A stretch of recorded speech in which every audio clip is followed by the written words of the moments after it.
अध्याय 3 कर्मयोग. अर्जुन म्हणाला, हे जनार्दन, हे केशव, जर तुम्हाला वाटते की बुद्धी ही सकाम कर्मापेक्षा श्रेष्ठ आहे, तर तुम्ही मला या घोर युद्धात गुंतण्याचा आग्रह का करीत आहात? तुमच्या संदिग्ध बोलण्यामुळे माझी बुद्धी गोंधळून गेली आहे. म्हणून यापैकी कोणती गोष्ट माझ्यासाठी सर्व दृष्टींनी श्रेयस्कर आहे ते कृपया निश्चितपणे मला सांगा. श्री भगवान म्हणाले, हे निष्पाप अर्जुना, मी यापूर्वीच सांगितले आहे की आत्मसाक्षात्कारासाठी प्रयत्न करणाऱ्या मनुष्यांचे 2 वर्ग आहेत. काही जणांचा तात्विक तर्काद्वारे अर्थात ज्ञानयोगाद्वारे आणि इतरांचा भक्तिपूर्ण सेवेद्वारे आत्मसाक्षात्कारी होण्याकडे कल असतो. केवळ कर्म न करण्याने मनुष्य कर्मबंधनातून मुक्त होऊ शकत नाही. तसेच केवळ संन्यासानेही मनुष्य सिद्धी प्राप्त करू शकत नाही. प्राकृतिक गुणांपासून प्राप्त केलेल्या गुणानुसार मनुष्याला असहाय्यपणे कर्म करण्यास भाग पाडले जाते. म्हणून कोणालाही एक क्षणभर सुद्धा काही कर्म करण्यापासून परावृत्त होता येत नाही. जो कर्मेंद्रिये संयमित करतो, परंतु ज्याचे मन इंद्रिय विषयांचे चिंतन करीत आहे, तो निश्चितपणे स्वतःची फसवणूक करतो आणि अशा मनुष्याला मिथ्याचारी म्हटले जाते. याउलट जर एखादी प्रामाणिक व्यक्ती मनाद्वारे इंद्रियांना संयमित करण्याचा प्रयत्न करीत असेल आणि आसक्ती न ठेवता कर्मयोगाचा अर्थात कृष्ण भावना भावित प्रारंभ करीत असेल, तर ती व्यक्ती अधिक श्रेष्ठ आहे.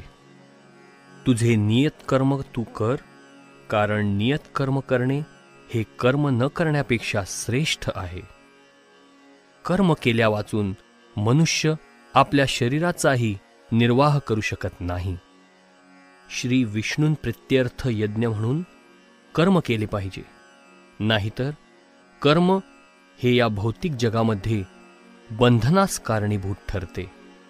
म्हणून हे कौंतेया, तू आपल्या नियत कर्मांचे पालन श्री विष्णूंच्या संतोषार्थ कर आणि या प्रकारे तू नेहमी कर्मबंधनातून मुक्त राहशील.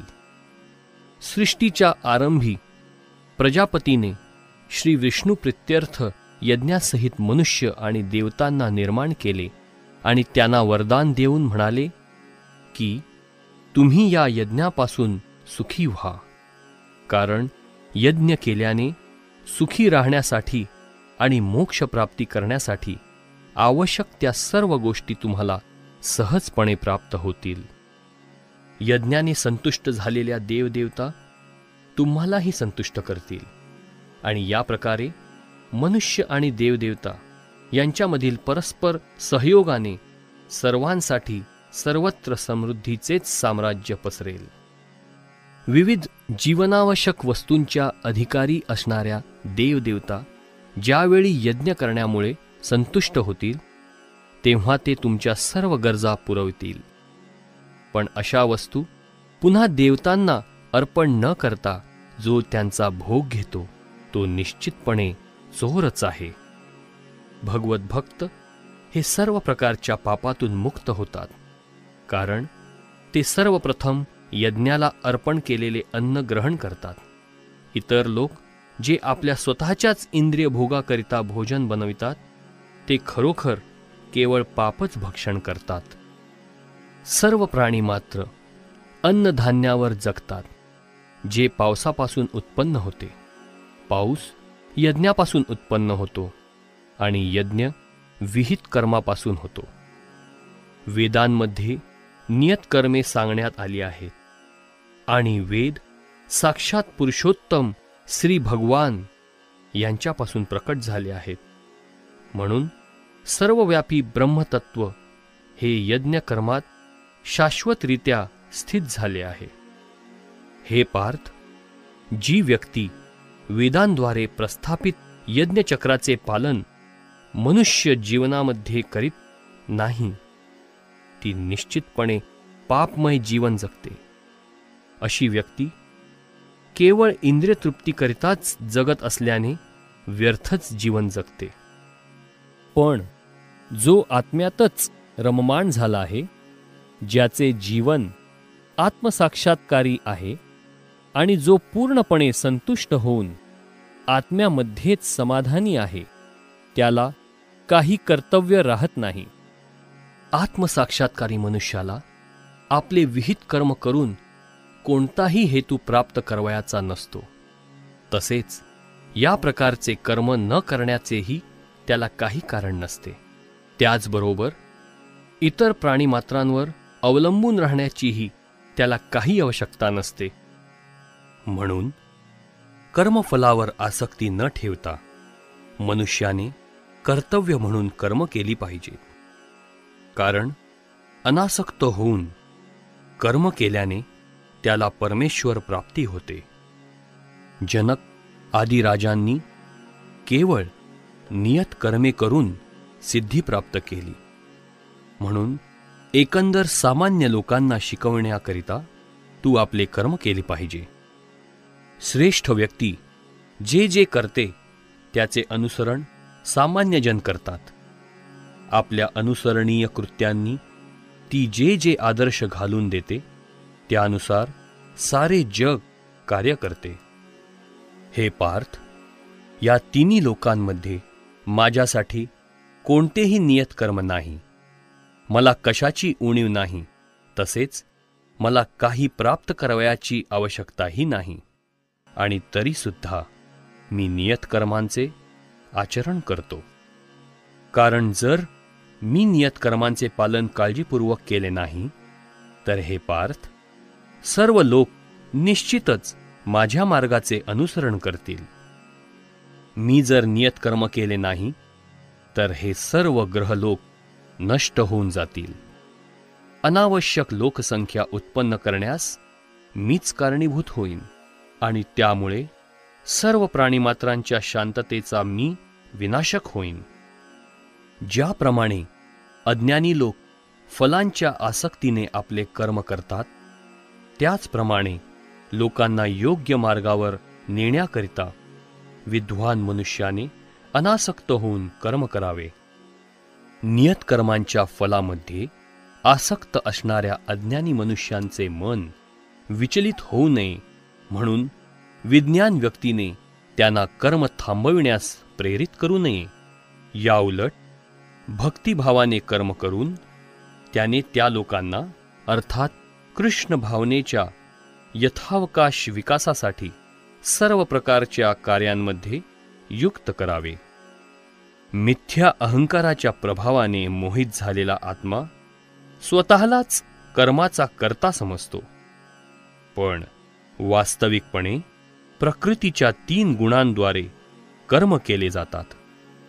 हे महाबाहू अर्जुन, ज्याला परम सत्याचे ज्ञान आहे तो इंद्रियांमध्ये किंवा इंद्रियतृप्तीमध्ये रममाण होत नाही.